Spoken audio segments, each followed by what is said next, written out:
You can do pull-ups until the sun goes down.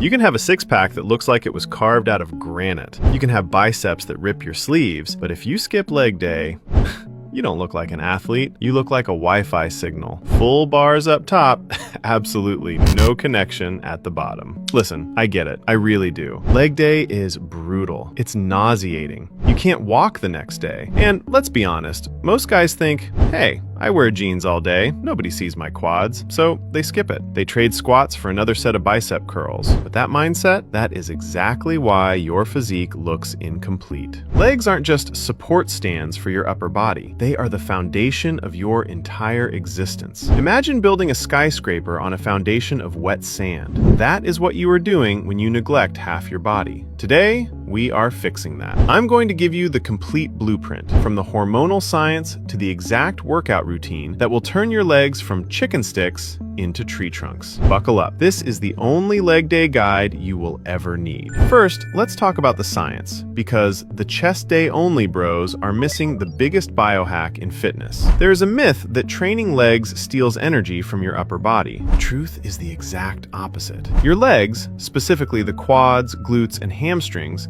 are the largest muscle group in the human body. When you load up a heavy squat or a deadlift, you are placing the body under maximum systemic stress. Your brain receives a distress signal that says, we are under heavy load. We need to survive. So, what does your body do? It floods your system with testosterone and growth hormone. These are naturally occurring steroids. And here's the kicker. They don't just stay in your legs. They circulate through your entire bloodstream. By training legs heavy, you are creating an anabolic environment that helps your chest, your back, and your arms grow faster. If you skip legs, you are literally fighting with one hand tied behind your back. And you want to get shredded? Stop doing endless crunches and start squatting. Because leg muscles are so massive, they require an insane amount of energy to repair. After a hard leg session, your body enters a state called EPOC. Basically, your metabolism runs on high speed for the next 24 to 48 hours. You could be lying on the couch watching Netflix, and your body is still burning fat just to repair the damage you did to your quads.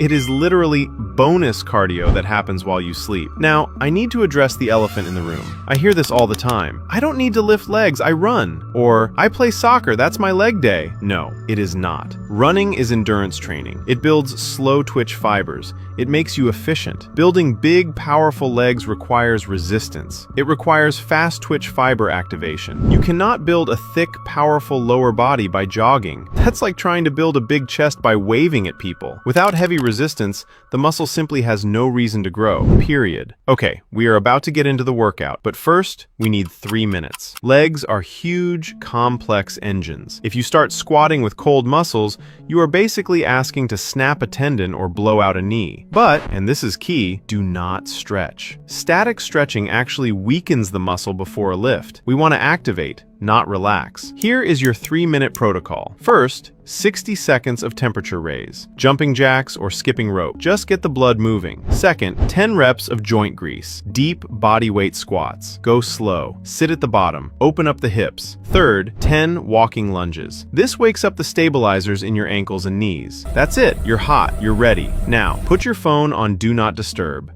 It's time to work. We don't need 100 fancy exercises. We need to master the 4 pillars of leg day. Pillar 1, the quads. At the gym, this is the barbell back squat, the king of exercises. Place the bar on your traps, not your neck. Feet shoulder width apart, toes slightly out. Imagine you are sitting down into a tiny chair behind you. You must hit parallel. If you are doing half reps, you are getting half results. Leave your ego at the door. I'd rather see you squat 135 pounds with perfect depth than 315 pounds with a 2-inch dip. At home, do the Bulgarian split squat, the most hated exercise on earth.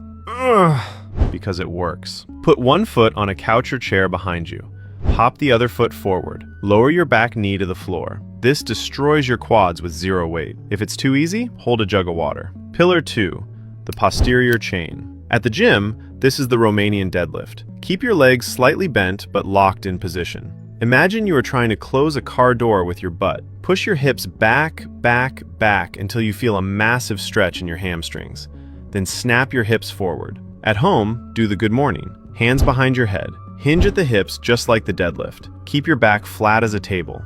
Do this slowly. 3 seconds down, 1 second up. You will feel your hamstrings shaking. Pillar 3, the glutes. Lie on your back, knees bent. Drive your hips to the ceiling. But here's the mistake. People just arch their back. Instead, squeeze your glutes at the top like you are trying to crack a walnut between your cheeks. Hard. Hold it for a second. That is where the growth happens. Pillar 4, the calves. Here's why your calves aren't growing. You are bouncing. The Achilles tendon is like a rubber band. If you bounce, the tendon does all the work, not the muscle. Go all the way up.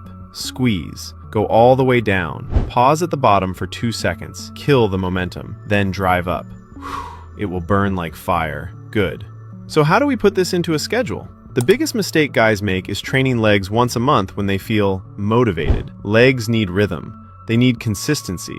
If you are a beginner, train legs once a week. Pick a day. Saturday is great because you probably don't have to walk much on Sunday. Make it non-negotiable. If you skip it, you are banned from bench pressing until you make it up. If you are advanced, train legs twice a week. 1 heavy day with low reps and 1 volume day with higher reps focusing on the pump. And remember the golden rule, progressive overload. You cannot use the same weight for 6 months and expect your legs to grow. You need a logbook. If you squatted 100 pounds for 10 reps last week, this week you must do 100 pounds for 11 reps, or 105 pounds for 10 reps. You must force the adaptation. You can destroy your legs in the gym, but if you mess up this next part, you will just stay sore and small. You don't grow in the gym, you grow in bed. Sleep is non-negotiable. When you sleep, specifically deep sleep, your pituitary gland releases the majority of your daily growth hormone. If you are sleeping 5 hours a night, you are literally throwing your gains in the trash.